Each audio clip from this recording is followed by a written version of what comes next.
The NSA just called me. We have a problem in East Timor. What kind of problem? A big one.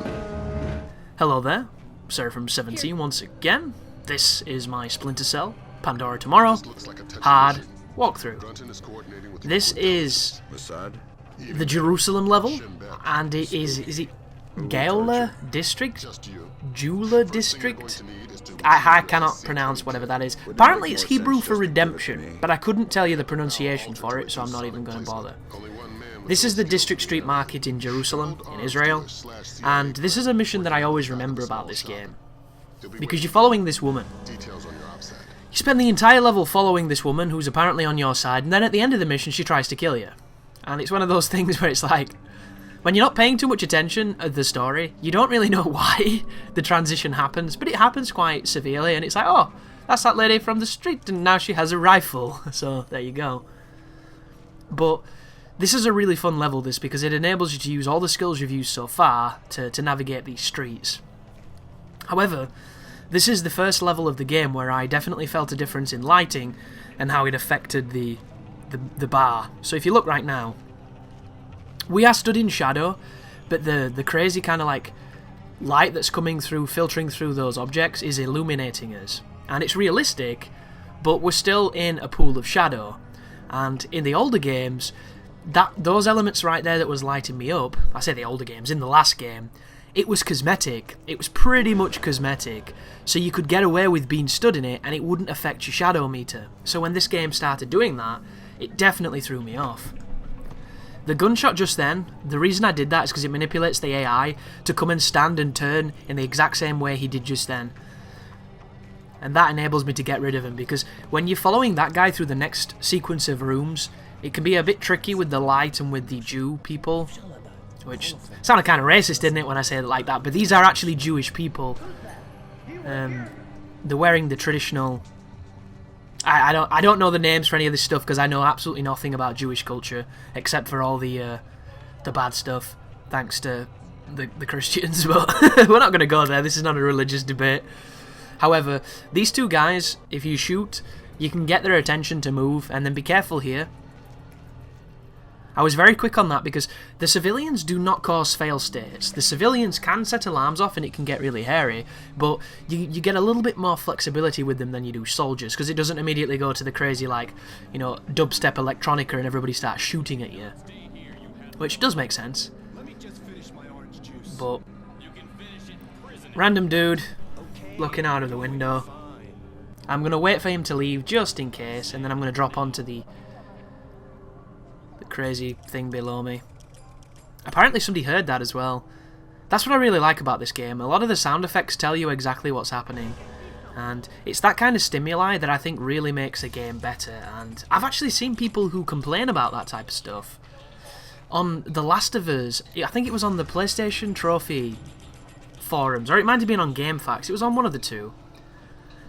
Somebody was complaining that when somebody can see Joel, there's a rushing wind sound effect. And of course, if it gets to a crescendo, they spot you.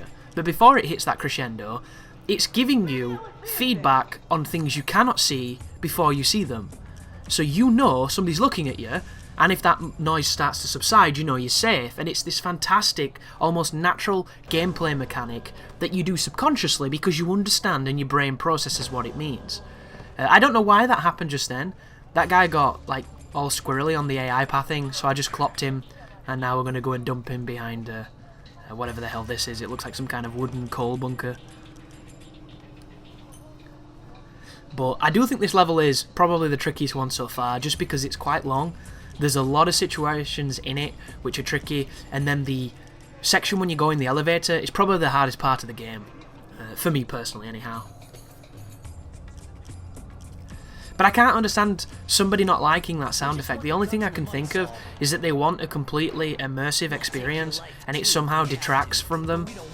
But at some point you have to understand that things exist within games to further and favour mechanics, not usually the other way around. Not all games work on this, and there's some fantastic Splinter Cell shooting right there.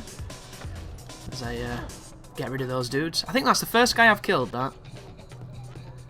I don't know if you're able to do something other than kill him. Maybe you can clop the first guy and then run and clop the second guy before he grabs him. I guess I never tried. I don't think this one has a trophy for no kills, so it's not something I was moving towards doing. But here is Saul, and I think you have to talk to this guy to further the quest here, to further the level progression.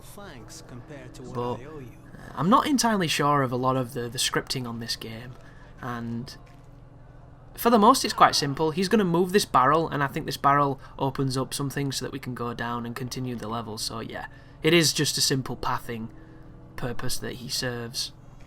Which makes me wonder, if he dies, does it never open this door and is it just, Sam, you failed your mission, we needed him alive, kind of thing.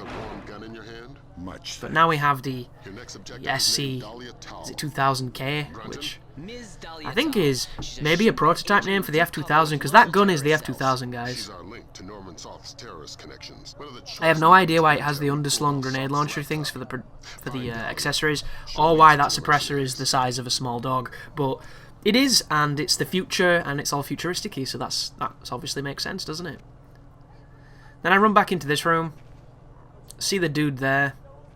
Hang on a second, do I even go down that basement? Interesting, I might not even do that.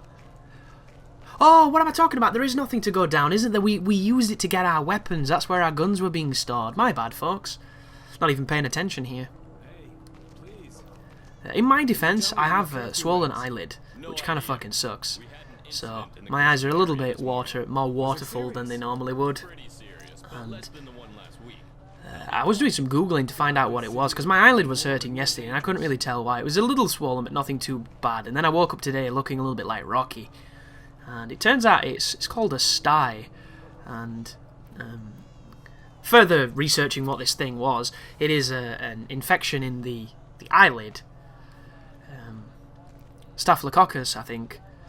So it kind of sucks. You know, it's not what I would say is painful, but it's irritating. And I think that's worse, because sometimes with pain you can ignore it. But when it's irritating and it's kind of every time you blink, you're like, motherfucker. But yeah, I have no idea how it happened. You know, maybe some fairies in the night were rubbing shit on my face. I have no idea. But there it is. And it's not a lot of fun, folks. So, yeah, try and keep your eyes away from things that do things to your eye. But I've been playing a game called Rise, Son of Rome, which you might remember for being the critically bashed game that came out with the Xbox One. And a lot of the reviews and a lot of the footage made it look like this quick time event extravaganza, you know, Roman-themed action game. And then a lot of the reviews said it looked good, but it was kind of repetitive and there were only a few mechanics to it. And I kind of went into it not really thinking too much, and I had a lot of fun. I really, really enjoyed it. I enjoyed it more than I enjoyed Lords of the Fallen, which I didn't think I would, because of course Lords of the Fallen is this game that's trying to be like a Souls game, and then you have Rise, Son of Rome, which is essentially trying to be climactic like God of War, but nowhere near the same scale, so it's toning it back a little bit. Kind of gets strategic and historically in some areas, and then for everything else it's just quick time eventy and a combat system that was taken from Batman and simplified for children. So I really didn't expect to think too much of it, but I had a lot of fun with it. But it is a deeply flawed game in a few areas. I mean, the combat is as simple as it gets.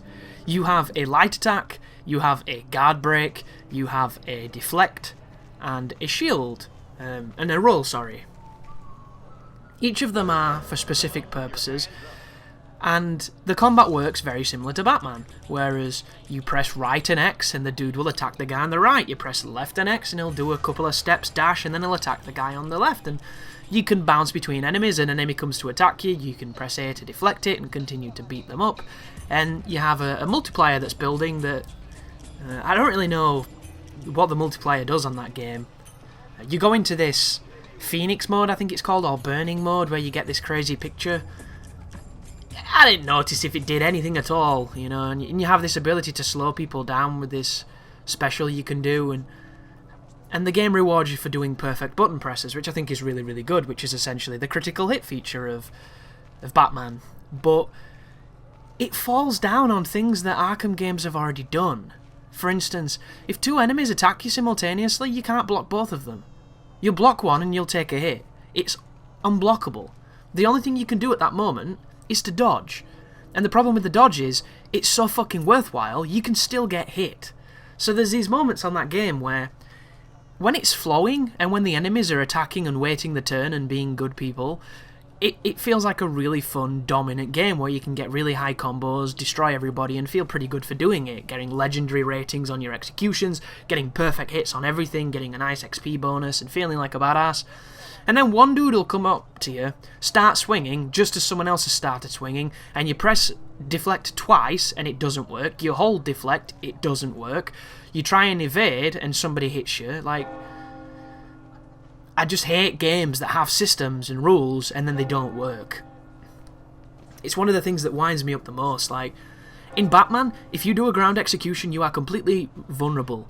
So you don't do it. If there's any enemies are left, you don't do it. If it's just one dude, feel free, because you have immunity to do it then, because nobody's going to punch you. If you do the executions, you're invincible, so use them at your leisure. And that's how the game works. On Rise, the executions all make you invincible. You know?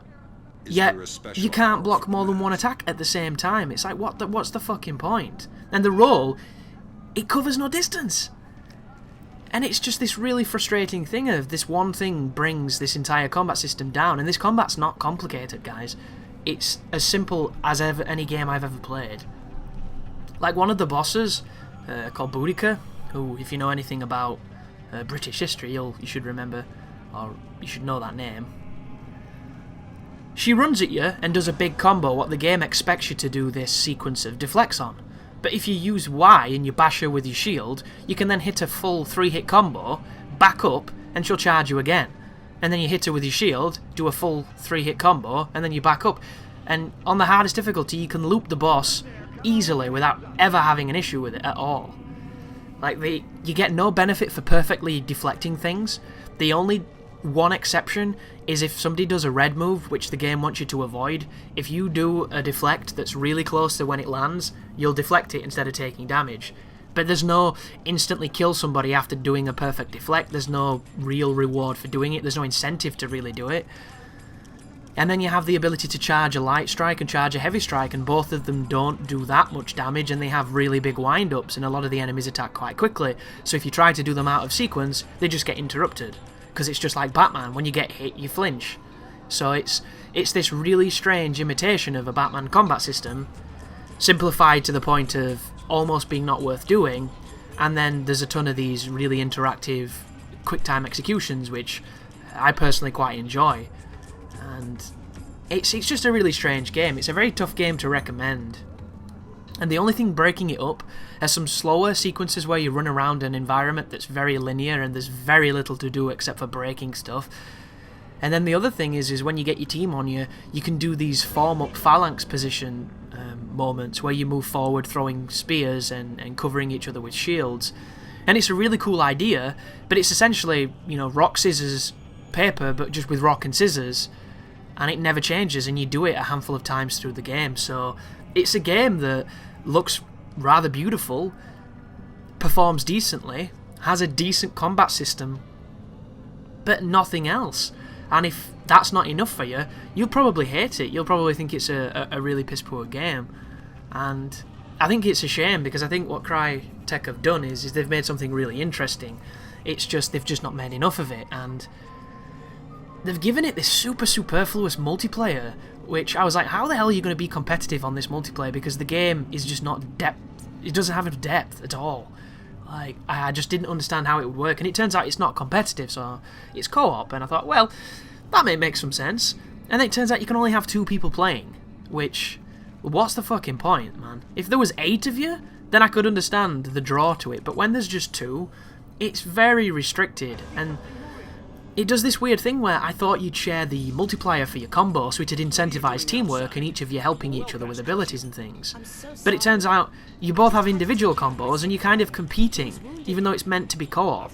And I don't understand this at all. I don't understand this resurgence of competitive co-op that has features that rely on helping each other when you're competing with each other. And Bayonetta 2 did the same thing. Why would I revive someone I'm competing with when I get to win if they're not performing? Like, it doesn't give you any benefit to picking people up. And Bayonetta 2 is even worse, because on Bayonetta 2 there's no iframes when you revive people. So going to pick up somebody who's dead gets you killed. And you then resent the person for dying, which is not what a co-op experience should really be. Like, I'm all for competitive scoring in co-op. I think it gives it an edge. I think Halo 3 did that fantastically with the scoring, because it was everybody doing their thing. Of course, it's going to breed those moments where people start, you know, rushing forward to try and get all the kills before anybody else does, and that's either going to make a friendship or break one, but it's more indicative on what kind of player you are. But when it comes to Rise, it's really strange that there's all these incentives, like, get to level 100, get to level 200, and half the content is DLC locked and hidden behind microtransaction nonsense, and the content that they do have is very samey and repetitive in a game that's already incredibly samey and repetitive. So it's this really strange combination of, I have no idea who this game is for. Maybe people who like Dynasty Warriors, maybe people who like doing the same thing over and over and over. I couldn't honestly tell you. It's kind of strange. There's also a trophy too that rubbed me the wrong way, because I think it was meant to be an homage, like a reference to something, but in the context that they put it, it really confused me. And it's a section where you're taking York, and effectively you take this fort, but you have to go through a forest to get to this fort. And at the end of the forest, the trophy is some kind of wordplay on Sherwood Forest, which of course is made famous by Robin Hood. But York is all the way over here in the map of England, and Sherwood Forest is in Nottingham, which is all the way over here. And my geography of my own country is not the best. You know, I don't really know my counties that well. I don't really know. I couldn't point you where certain cities are because I just haven't been to them. You know, I'm quite cloistered when it comes to that. But one thing I do know is I don't think Sherwood Forest is that big to stretch from Nottingham to York. So I think it's meant to be some kind of just homage to Robin Hood, because the dev team are actually from Nottingham, which adds an extra level of, they can't have not known that, so it must be me just being super pedantic about it. But it still pissed me off. Because it's just kind of like, I hope they didn't do that, you know, and think that that's right, because that would be really... That reminds me of something that America would do. Or conversely, somebody from England, if you ask them to name states or put states on a map. Because... I'm sure both countries are similar. I'm sure a lot of countries are similar. When you're at school and you're learning stuff like geography, it's very isolated, it's very national, it's your geography, because that's where you live and that's the most important. We did not do a single lesson about America in either history or geography. Not one. Because it's not our history, it's not what we're going to need. We learnt about World War I and World War II, which, you know, admittedly America were in, but we didn't focus on those guys because we focused on the part that our countries are there for. And I'm sure it's the same in most countries. So there's an ignorance that comes with it that's not malicious, it's just an ignorance. So when somebody were to say that Sherwood Forest is in York, I would think, well, that's somebody that's, you know, doesn't really know our map too well, and vice versa. Like, my girlfriend hilariously thought a certain part of America was on the completely wrong coast, and it's just one of those things. If you don't know it, you don't know it, do you? And then it's one of those amazing moments of, if I don't know it, how can I know?